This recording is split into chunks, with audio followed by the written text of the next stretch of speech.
Programme के पहले हिस्से के जिस तरह मैं तुहानूं बड़ी खुशखबरी सुनाई है ना, इसी बारे में जरा अगे लैके चलते हैं। जिथे एक पासे इस अमन मुआहदे के उत्ते खुशियां मनाई जा रही ने, दूजे पासे कहानी में एक ट्विस्ट भी है। मुआहदा हजे जिहड़ा ना वो कागज़ ते होना है, लेकिन ये सियासी जिहड़े झटके ने बड़े जोरदार ने। वो सियासी झटके वाशिंगटन और तलाबीब तक महसूस किए जा रहे हैं। और एक पासे अमरीकी कांग्रेस दे विच अग लगी पई है, दूजे पासे इजराइल दे विच सियासी जलजला आया पिया। अमरीका और ईरान दे विच मुआहदा की होया, इजराइल और अमरीकी पोजीशन दी जिहड़ियां नींदां ने वो उड्डियां पईयां ने। कि ये वाकई अमन मुआहदा हैगा या सुपर पावर ने गोडे ही जिहड़े ने वो टेक दित्ते ने?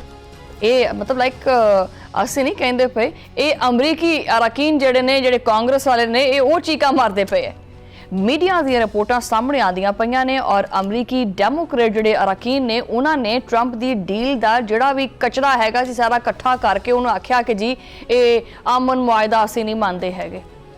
उन्होंने इनू ईरान दे सामने गोडे टेकन दे मुतरादिफ करार दिता। वाशिंगटन दे सियासी जिहड़े गलियारे ने, उन्हां दे विच जंग जिहड़ी है ना वो छिड़ गई है। बहस काफ़ी तेज़ हुंदी पई है। आखिर इस डील दे पिछे दी कहानी वो की है? डेमोक्रेट्स हुण मैदान दे विच आ गए ने और वो ट्रंप दी हुकूमत कोलों हिसाब मंगदे पे है, जवाब मंगदे पे है। वो जंग दे नफा नुकसान दी तफसील मंगदे पे है। अरब मीडिया ने एक वड्डी गल कह दी है कि अमरीकी ऑपोजिशन दे विच काफ़ी शदीद तशवीश भी हैगी है और उन्हां दा गुस्सा आसमान तक जांदा पिया। और उन्हां दा मौकफ जिहड़ा है कोई भी नाजायज़ नहीं हैगा, बल्कि बड़ा वाजे हैगा। अमरीकी आवाम नूं ये चीज़ जानन दा पूरा पूरा हक है कि भी जिहड़ा ये इन्ने अरसे दा फरतलू जिहा पाया होया सी, इन्ने अरसे तो जिहड़ी जंग लगी हुई सी, इहदे विचों लभ्या की, इहदा हासिल असूल की है। आखिरकार ईरान ने जिहड़ियां ना किहड़ियां शर्तां ने तुहाड़ियां मान लियां ने कि असीं आखिए कि भी अमरीका जंग जित गया, या फिर अमरीका ने सारा कुछ ही दाव दे उत्ते ला दिता है आपदा। ट्रंप साहब तां मुबारकबादां जिहड़े ना वो समेटदा पिया, लेकिन हुण उहदे आपदे ही घर दे विच महाज एक नवां ही खुल गया। यानी ये जंग वाला कट्टा जिहड़ा बनिया सी ते वो दूजा कट्टा जिहड़ा ना उहदे घर दे विच खुलिया पिया। ऑपोजिशन ने जिहड़ा ना वो उहदा घेराव कर लिया डोनाल्ड ट्रंप दा, और खेड इत्थे खत्म नहीं हुंदा। ट्रंप दे आपदे पुराने यार भी बदल गए ने, वो भी उहदे खिलाफ बोलते पे। अमरीकी सदर दे साबिक जिहड़े मुआवन ने जो कैनेट जड़े ने वो भी मैदान च आए ने और वो अमरीकी नेशनल काउंटर टेररिज्म सेंटर दे सरबराह भी रह चुके ने। उन्होंने एक ऐसा मुतालबा कर दिता है कि जिन्हें इजराइल के जिहड़े होश से उड़ा दिते है। नींदा आंदियां नहीं पईयां इजराइल नूं। इजराइल कहना पाया कि यार ये इसने क्या कर दिया हमारे साथ। उन्होंने जनाबे वाला साफ साफ कह दिता है कि अमरीका इजराइल दे जिहड़ी हैगी ना, इजराइल दी सारियां फौजां ने उहदी मदद बंद करे। इंटैलीजेंस तावन भी फौरी तौर दे उत्ते रोक दिता जाए। सोशल मीडिया प्लेटफॉर्म एक्स दे उत्ते भी धमाका होया। जो कैनेट ने आपदे बयान दे विच जारी किया, उन्होंने आख्या कि अगर ये अमन मुआहदा बचाना हैगा, अगर तुसीं चाहते हैं कि ये अमन मुआहदा होवे तां इजराइल नूं मिलन वाले जिहड़े सारे फंड्स ने ना वो रोकने पैणगे। ये जिहड़ियां दुध दीयां नहरां बहंदियां पईयां ना उस पासे ये बंद करनियां होणगियां। उन्होंने एक वड्डा दावा भी कीता है। वड्डा दावा यह किया है कि जिहड़ी ये डील है इनू नाकाम बनाने की जिहड़ी कोशिश है ना वो करता पिया इजराइल। उन्होंने एड़ी चोटी का जोर ला दिता है। उन्होंने एक बहुत बड़ा खदशा भी जाहिर किया है कि अगर हजे भी कोई सख्त इकदामात ना किए गए तो इजराइल मुस्तकबिल दे विच भी इस अमन मुआहदे नू सबोताज करेगा और वो इस डील नू तोड़ सकता है। वो इदां दी कोई शरारत जिहड़ा ना वो कर सकता है। उन्हें आख्या कि जी ये जिहड़ा राह हैगा ना कि भी इस तरह के इकदामात कर सकता है, ये राह बंद करने होंगे। वो तमाम अवामिल जिहड़े ने खत्म करने पैणगे जो कि अमरीका नू दोबारा किसी नवी जंग दे विच लैके जावे। अमरीका हुण किसी दे इशारियां दे उत्ते ना नचेगा और ना हुण उन्हें नचना है। वाशिंगटन हुण जिहड़ा ना आपदी पॉलिसी आपदे हत्थ विच रखेगा और जिहड़ी नकेल है ये पाउण दा हुण वक्त आ गया। दूजे पासे चलदे हैं कि इजराइल की करदा पिया।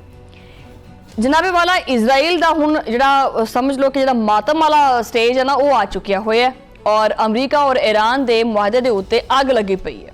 हर पासे शदीद गुस्सा भी हैगा और इजराइली मीडिया जिहड़ा है वो तो बिल्कुल इंडियन मीडिया बनिया पिया, यानी चीखा मारता पिया।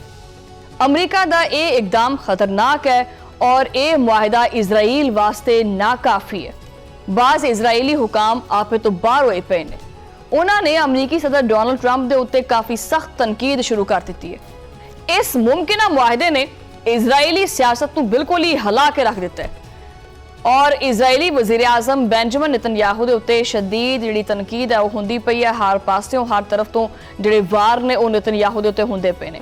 ऑपोजिशन ने भी हमला कर दिता है, ईवन कि खुद उन्होंने इत्तेहादी जोड़े हैगे ने वो भी नाराज होए पे ने।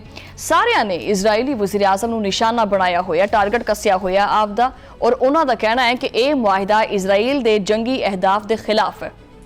मतलब ये रौला कुछ होर ही पै गया। वैसे एक पासे खुशखबरियां चलदियां पईयां, ऐलानात होंदे पे ने।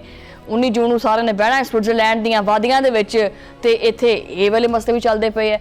यानी हजे तक ना मामला क्लीयर जिहा नहीं होया, हजे भी जी धुंध जी हैगी ना वो बाकी है। अच्छा जनाबे वाला दाएं बाजू के इंतहा पसंद जोड़े गुजरा ने वो भी ये इजराइल के हैगे ने वो बिलबिला उठे है कि भी चलता की पे। खब्बे और सज्जे दोनों पासे सूरत हाल है। उन्होंने इस डील नूं ईरान की मुकम्मल फतह करार दिता है। उन्होंने आख्या कि भी चाहता तो साड़ी बनी हुई सी पूरी दुनिया के उत्ते, तो यह बनया कि सारा नुकसान भी इन्ना हो गया, बंदे भी मरवा बैठे असीं आपदे की नहीं किया, फिर भी जड़ा ना वो सानू हुण बहना पवे और गलबात करनी पवे और मुआहिदा करना पवे। ये तो फिर ईरान जित गया। जो कुछ असीं चाहते सी कि ईरान विच होवे वो तो होया नहीं।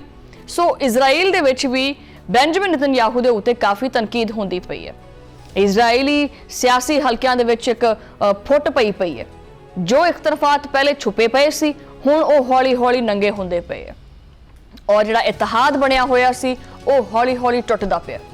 नेतन्याहू की जिहड़ी कुर्सी है ना ये उत्ते हुण खतरा मंडलांदा पिया, पहले भी हैगा सी हुण ज़्यादा होया पिया। इजराइल दे इंतहाई जिहड़ा ना वो दाएं बाजू दे वजीर बेन ग्वेर जिहड़े ने ना वो भी पिछे नहीं रहे।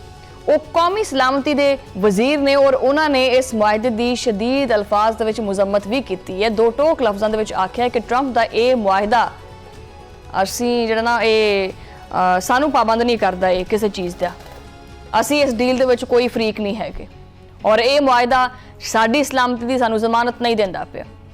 उन्होंने बड़े जारहाना अज़ाइम का भरपूर इजहार किया है कि असी जनाब हिजबुल्ला के मुकम्मल खात्मे के उत्ते जिहड़ा उत्थे घट दे उत्ते असी राजी नहीं होवांगे। उन्होंने एक बहुत वड्डी बड़क भी मारी है कि इजरायली फौज के जेरे कब्जा जमीन का 1 इंच भी असी नहीं छड्डांगे। यानी ट्रंप उत्थे अमन के दिए साड़दा पिया, वो जलांदा पिया और इत्थे उन्हां दे इत्तेहादी बारूद का छिड़कावा करते पे।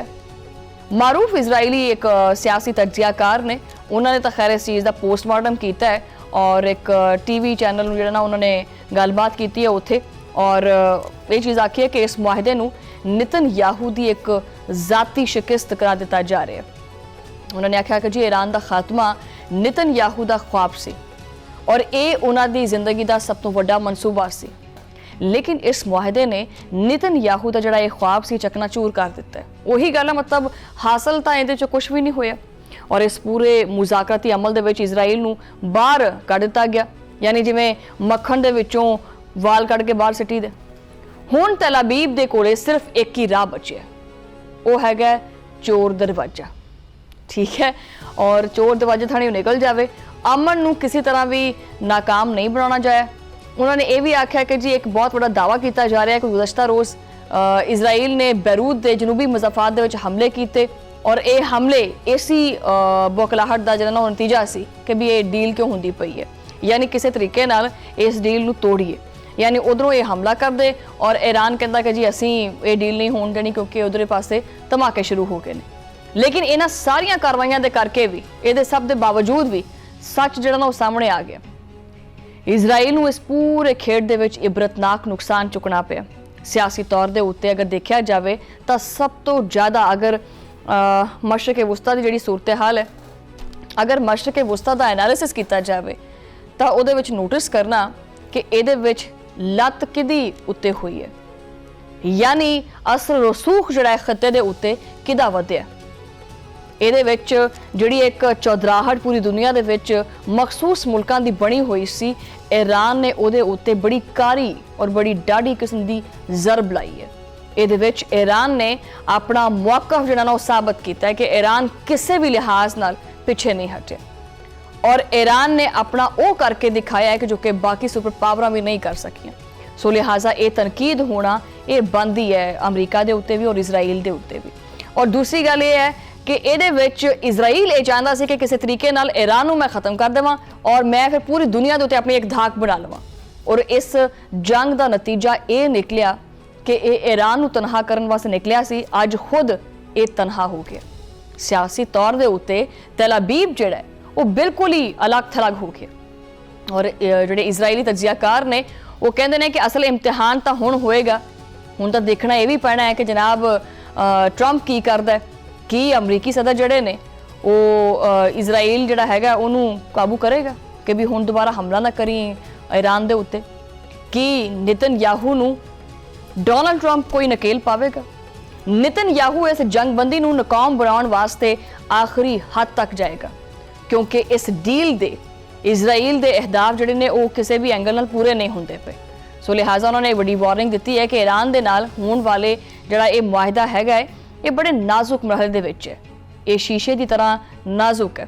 ਇਹਦੀ ਕਾਮਯਾਬੀ ਦਾ ਸਭ ਤੋਂ ਵੱਡਾ ਇਮਤਿਹਾਨ ਲੈਬਨਾਨ ਵੀ ਹੈਗਾ। ਲੈਬਨਾਨ ਦੀ ਸੂਰਤ-ਏ-ਹਾਲ ਜਿਹੜੀ ਨਾ ਉਹ ਸਾਰੇ ਤੈਅ ਕਰਨਗੇ ਔਰ ਦੂਜੇ ਪਾਸੇ ਇਜ਼ਰਾਈਲੀ ਜਿਹੜੀ ਫੌਜ ਹੈ ਉਹ ਲੈਬਨਾਨ ਦੇ ਅੰਦਰ ਮੌਜੂਦ ਹੀ ਹੈਗੀ ਹੈ ਔਰ ਇਹ ਮੌਜੂਦਗੀ ਜਿਹੜੀ ਹੈ ਉਹ ਜੰਗਬੰਦੀ ਦੇ ਰਾਸਤੇ ਦੇ ਵਿੱਚ ਸਭ ਤੋਂ ਵੱਡਾ ਜਿਹੜਾ ਰੋੜਾ ਜਾਂ ਪੱਥਰ ਹੈ ਉਹ ਬਣੀ ਹੋਈ ਹੈ। ਜਦੋਂ ਤੱਕ ਇਜ਼ਰਾਈਲੀ ਅਫਵਾਜ ਲੈਬਨਾਨ ਦੇ ਵਿੱਚ ਰਹਿਣਗੀਆਂ, ਉੱਥੋਂ ਜਾਣਗੀਆਂ ਨਹੀਂ, ਉਦੋਂ ਤੱਕ ਮੁਕੰਮਲ ਔਰ ਪਾਇਦਾਰ ਜਿਹਨੂੰ ਕਹਿੰਦੇ ਨਾ ਜੰਗਬੰਦੀ ਉਹ ਮੁਮਕਿਨ ਨਹੀਂ ਹੈਗੀ ਕਿਉਂਕਿ ਇਜ਼ਰਾਈਲੀ ਮੌਜੂਦਗੀ ਦੇ ਖਿਲਾਫ ਮੁਜ਼ਾਮਤ ਜਾਰੀ ਰਹੇਗੀ, ਗੋਲੀ ਚੱਲਦੀ ਰਹੇਗੀ। ਮਸ਼ਰਕੇ ਵੁਸਤਾ ਦਾ ਜਿਹੜਾ ਇਹ ਹੁਣ ਜਿਹੜਾ ਹੈ ਉੱਠ ਹੈਗਾ ਹੈ ਕਿਸ ਪਾਸੇ ਨੂੰ ਜਾ ਕੇ ਬਹਿੰਦਾ ਹੈ, ਕੀ ਬਣਦਾ ਹੈ ਕੀ ਨਹੀਂ ਬਣਦਾ। ਲੇਕਿਨ ਇੱਕ ਚੀਜ਼ ਦਾ ਕਹਿਣਾ ਬੜਾ ਜ਼ਰੂਰੀ ਹੈ ਕਿ ਜੰਗ ਦੇ ਜਿਹੜੇ ਬਾਦਲ ਸੀ ਉਹ ਛੱਡ ਚੁੱਕੇ ਨੇ ਔਰ ਅਮਰੀਕਾ ਜਿਹੜਾ ਨਾ ਉਹ ਕਿਸ ਹੱਦ ਤੱਕ ਇਸ ਗੱਲ ਦਾ ਅੰਦਾਜ਼ਾ ਲਾ ਚੁੱਕਿਆ ਹੈ ਕਿ ਭਾਈ ਹੁਣ ਦੁਨੀਆ ਜਿਹੜੀ ਹੈ ਨਾ ਉਹ ਕਿਸ ਪਾਸੇ ਨੂੰ ਜਾਂਦੀ ਹੈ ਜਾਂ ईरान ਨੂੰ ਇਹ ਚੀਜ਼ ਸਮਝ ਆ ਗਈ ਹੈ ਕਿ ਮੇਰੇ ਕਿਸੇ ਚੀਜ਼ ਦੇ ਉੱਤੇ ਬ੍ਰੇਕ ਲਾਉਣ ਨਾਲ ਦੁਨੀਆ ਕਿਹੜੇ ਪਾਸੇ ਚਲੀ ਜਾਂਦੀ ਹੈ। ਸੋ ਲਿਹਾਜ਼ਾ ਜਿਹੜਾ ਇਹ ਉੱਠ ਹੈਗਾ ਹੈ ਇਹ ਹੁਣ ਆਉਣ ਵਾਲੇ ਦਿਨਾਂ ਦੇ ਵਿੱਚ ਕਿਹੜੇ ਪਾਸੇ ਬਹਿੰਦਾ ਹੈ ਇਹ ਆਉਣ ਵਾਲਾ ਵਕਤ ਹੀ ਦੱਸ ਸਕਦਾ ਹੈ।